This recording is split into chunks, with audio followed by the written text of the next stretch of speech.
Prvé stretnutie s maklérom nie je len obyčajné zoznámenie.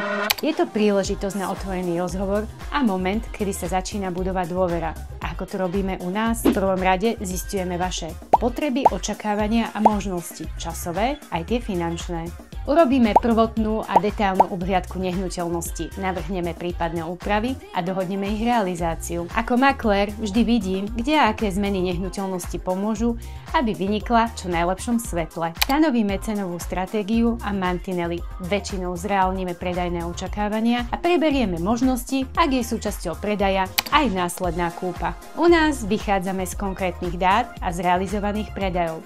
Sľúbime len to, čo reálne splníme. Ďalší bod, naplánujeme marketingovú stratégiu. A na záver si preberieme samotný proces predaja. Naše stretnutie nekončí podpisom zmluvy. Tento moment je začiatkom partnerstva s jasnými pravidlami, ktoré premieňa vaše očakávania na skutočné výsledky. Sledujte nás a v ďalšom dieli sa pozrieme, ako si správne zanalyzovať cenu.